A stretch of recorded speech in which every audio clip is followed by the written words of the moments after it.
Hi folks, Gavin here from Player TV, and today I'm going to be taking a look at a graphics card from the Green Team, or as they're more widely known globally, NVIDIA.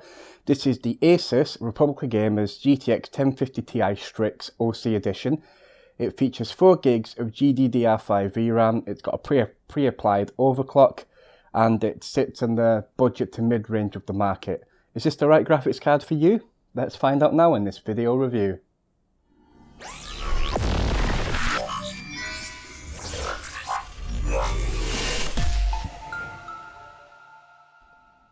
So, taking a close look at the GTX 1050 Ti STRIX, it's relatively small. It comes at 9.5 inches in length, and it's got quite a bit going on about it.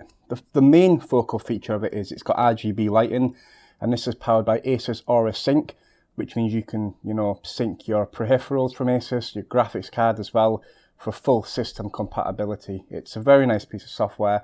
And if you've got an ASUS motherboard or one of the new Z270s, you'll see how good it looks. Anyway, focusing more back on the card, it's got obviously a twin fan cooling design. It's got obviously, it's not exactly the biggest card in the world, but it's still, as I said, 9.5 inches long. So it's still relatively long. It's not low profile and it's not mini by any stretch. It's got direct contact pipes, so it's got DCU cooling, which obviously ASUS are well known for in their graphics cards, and obviously it keeps them nice and cool, especially in nice warm rooms. The ambient temperature with the direct cooling, it shouldn't have too much of an impact, although it can do if the room is too warm.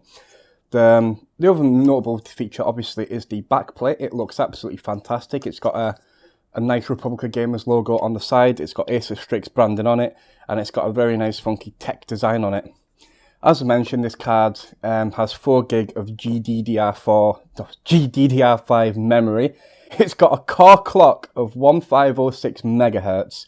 That's when it's running OC mode. And it's based on NVIDIA's Pascal architecture. So it's one of the lower end Pascal cards.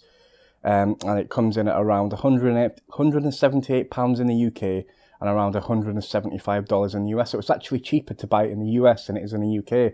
Brexit.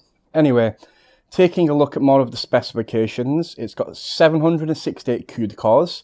It's got 128-bit memory bus. As I mentioned, it's got 4 gig of GDDR5 memory. It's power-wise to connect it to your power supply. It's got one 6-pin input from your power supply. It's PCI Express Generation 3, which isn't a big deal anyways. All graphics cards in the modern era are PCI Gen 3 anyway. And it is a dual slot cooler, so you will need 2 slots available in your case or on your motherboard free to run this card. Looking at the rear I/O, we've got 2 DVI-D ports, we've got HDMI 2.0 port as well, and it's got a single display port as well. It does have HDCP support, and of course it vents out externally from the cooler, so all the warm air is being pumped out to the back of the case.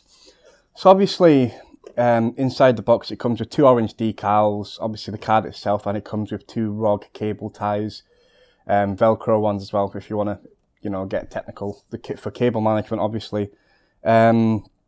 Obviously this card is more budget mid-range, but I think it's about time we've seen how it performs, and then I'll give you my feedback and analysis.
So, as you can see from the performance testing, the card wasn't exactly great in some of the top tier benchmarks or games that we ran at max settings. This is because the card obviously is more focused towards the budget mid-range, although I'm going to get the negative straight off the bat. I'm going to get rid of the negative, then I'll talk about the positives. The biggest negative, and it's not the vendor's fault, it's not ASUS's, it's not the other vendors like MSI's fault or any other company. This is NVIDIA all on their own, unfortunately. They have just simply priced this card too high. Its competitor on the AMD team, the red team, is the R9 470. They're roughly about the same price, so they've obviously both tried to compete with each other in pricing, but the only person that's really lost out is us, the consumer, really. This card, although it hasn't performed amazingly in the benchmarks that we've run, I can confirm this card is absolutely brilliant for games like Counter-Strike Global Offensive, League of Legends, Dota 2. It's very...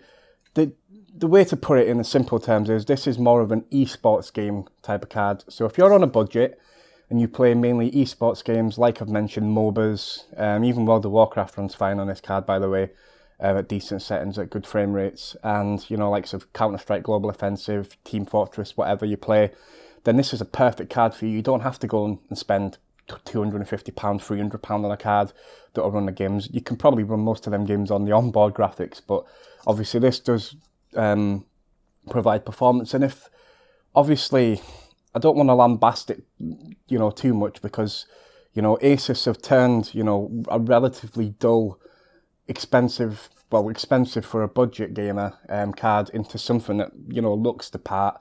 It looks great, and it performs well, in my opinion, as well, especially in terms of cooling performance, which you can see on the graph here.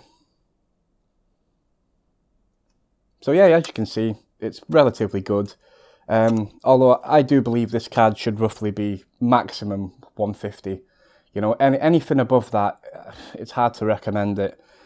Based on ASUS's take on the GTX 1050 Ti NVIDIA Pascal architecture, I'm going to give this card our silver award.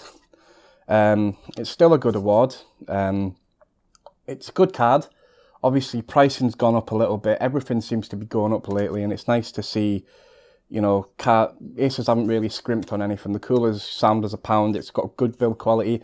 It's got the Strix backplate, and to be honest, it's a premium card. It's just a shame it costs so much.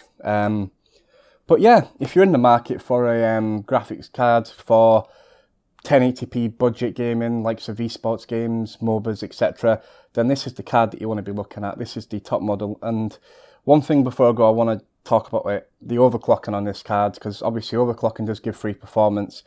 I managed an extra 120 megahertz on the core, so from what I remember, it was 1506, so it was about 1610 that I got on the core, with an extra 200 megahertz on the memory, and it gained 500 points in 3D Mark, as you can see here, in 3D Mark 11. That isn't a great jump in performance, and it shows that obviously the overclocking side of it isn't great, but, you know, it's still better than not having a graphics card at all. And hopefully NVIDIA and AMD will sort of look at re-venture the pricing a bit, just to make it more affordable for you guys, because no one wants to overspend on a graphics card. And, you know, this card is just too expensive by about 20 or 30 quid, but come down in price and you've got a winner. I'd like to thank ASUS Republic of Gamers for sending the GTX 1050 Ti Strix in for review. I'd like to thank you all for watching. Please leave a like, please leave a comment, and hit that subscribe button. We really appreciate it, player. But yeah, I've been Gavin from Player TV. Thanks for watching, guys, and ciao for now.